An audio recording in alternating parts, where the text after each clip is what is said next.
An international scandal has exploded across the Western world. President Trump has launched a direct and devastating attack on America's closest allies, questioning the very foundation and essence of NATO, the military alliance that has kept the peace for over 75 years and brazenly disrespecting the blood spilled by thousands of soldiers who fought and died alongside American troops. Get ready for an outrage that's reverberating from London to Ottawa, from Berlin to Paris, shaking the foundations of international diplomacy. In a stunning moment that has left diplomats scrambling, world leaders furious, and military families heartbroken, Trump, completely unfiltered and seemingly unapologetic, made remarks that have been called the most insulting comments ever directed at America's NATO allies. He declared boldly that the United States has, quote, never needed NATO, dismissing the entire concept of the alliance that was created specifically to ensure collective security. But he didn't stop there. Oh no, he went much further. He went on to callously dismiss and diminish the contributions of Allied forces in the war in Afghanistan, claiming they, quote, stayed a little back, a little bit off the front lines, as if they were merely observers rather than combat warriors.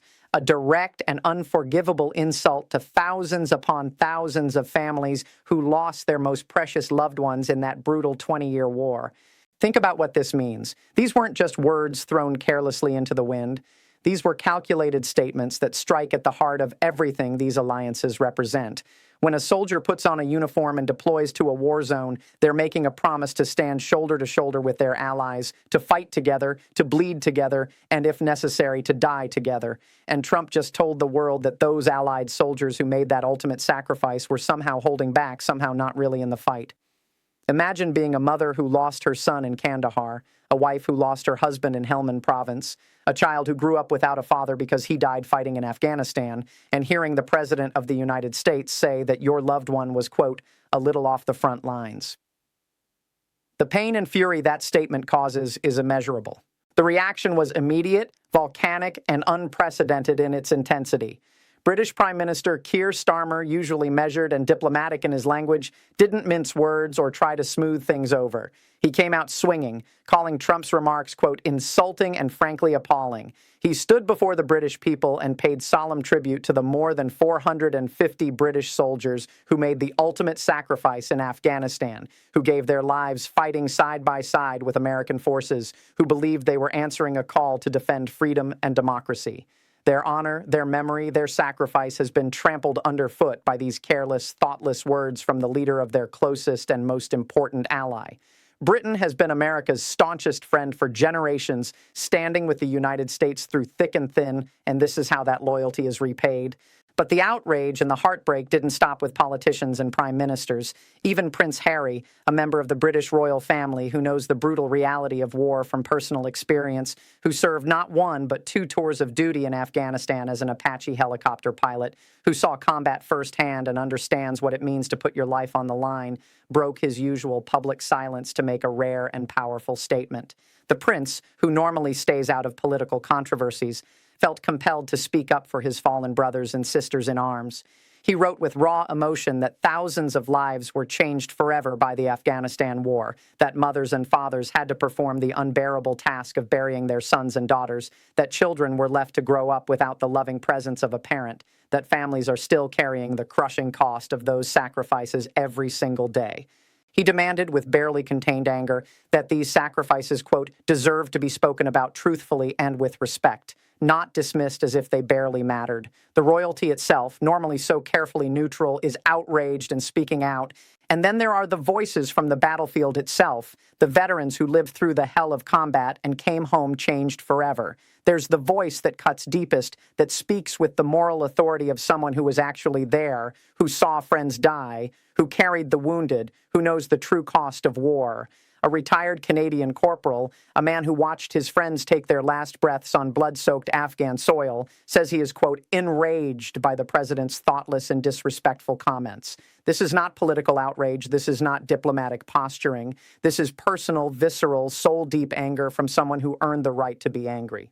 He personally knows 13 people who were killed in action in Afghanistan, 13 friends who never came home, whose families received folded flags and the hollow words, "Thank you for their service." But it gets even worse. He knows another 13 veterans who made it home physically but couldn't escape the psychological demons of war, who ultimately took their own lives, succumbing to PTSD, depression, and the invisible wounds that are just as deadly as bullets and bombs. That's 26 lives from just one soldier's personal circle, and Trump says they stayed off the front lines. And here's the kicker, the fact that makes Trump's words not just insulting, but historically ignorant and factually absurd.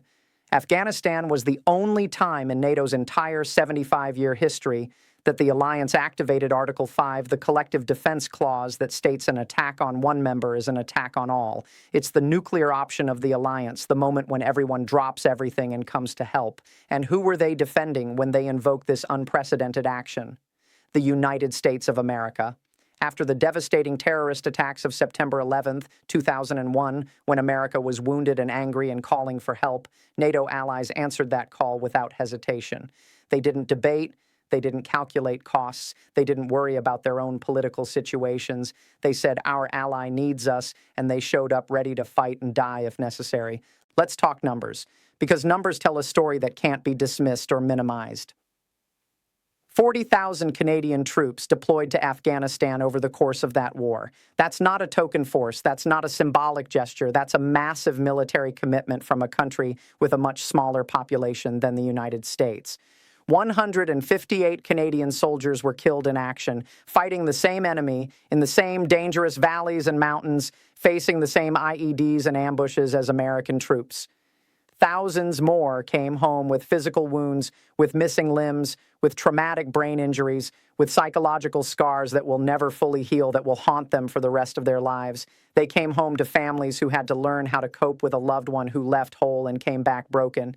And Trump has the audacity to discredit them, to diminish their service, to suggest they weren't really in the fight.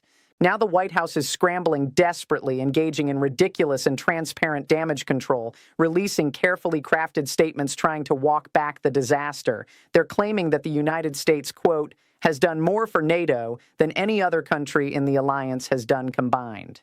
And yes, it's absolutely true that America is NATO's largest military power, its biggest financial contributor, the country that provides the nuclear umbrella and much of the alliance's military capability. Nobody disputes American leadership or American contributions, but the question everyone is asking, from London to Ottawa to every NATO capital, is this: does America's larger military and bigger budget justify spitting on the graves of heroes who answered the call when America was attacked and needed help?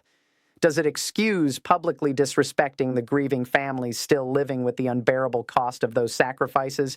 Does it give any leader the right to rewrite history and pretend that Allied soldiers who died in combat were somehow not really fighting? Diplomacy is in absolute tatters. The special relationship between the United States and the United Kingdom, a bond forged in the fires of 2 world wars, strengthened through the Cold War, tested and proven through countless conflicts and crises, has been dealt what many are calling a potentially fatal blow. 75 years of trust, cooperation, and mutual sacrifice have been casually tossed aside with a few thoughtless sentences. Trust between longtime allies, the kind of trust that takes generations to build, has been shattered in an instant. Canada, America's neighbor and one of its most reliable and consistent partners, a country that has never hesitated to stand with the United States, feels betrayed and insulted at the deepest level. Other NATO members across Europe are watching in shock and disbelief as the President of the United States dismisses their contributions, minimizes their losses, and questions the value of the entire alliance. And the bigger, more terrifying question looms over everything like a dark cloud. If Trump genuinely believes that America never needed NATO, if he truly thinks that Allied soldiers didn't really fight on the front lines despite the hundreds of flag-draped coffins that prove otherwise, what does this mean for the future of the alliance? What message does this send to Russia, to China, to every adversary and potential threat watching closely and taking notes? If NATO allies can't trust that America will respect their sacrifices and honor their commitments, why would they risk their soldiers' lives in future conflicts? If the President of the United States can so casually dismiss the value of the alliance, what stops him from walking away entirely when the next crisis hits? What else will Trump destroy in his apparent determination to reshape or demolish the international order that has prevented major wars for decades? That is completely unacceptable. These weren't just soldiers. They weren't just statistics. They weren't just numbers on a casualty list. They were real people with names and faces and families and dreams. They were sons and daughters who made their parents proud. They were husbands and wives who promised to come home. They were fathers and mothers whose children waited for them. They believed they were fighting for something bigger than themselves, standing with their American allies in a righteous cause, defending freedom and democracy against terrorism and extremism. And now they're being told retroactively that they weren't really there, that they stayed off the front lines, that their sacrifice didn't really matter. Share this story now and demand respect for our allies and for every single life lost. The entire world needs to know about this betrayal. Because when we forget or dismiss the sacrifices of those who stood with us in our darkest hour, we don't just dishonor them and their families, we dishonor ourselves and everything we claim to stand for. If this analysis opened your eyes to what really happened, if you're seeing this story differently than the mainstream coverage, then I need you to do 3 things right now. First, subscribe to this channel and turn on notifications. Because when the next phase of this unfolds, when Trump makes his next move, you'll see the analysis here first. Second, share this video. Your friends, your family, anyone who wants to understand what's really happening in global politics, they need to see this. And third, drop a comment right now. I read every comment. I want to hear your analysis.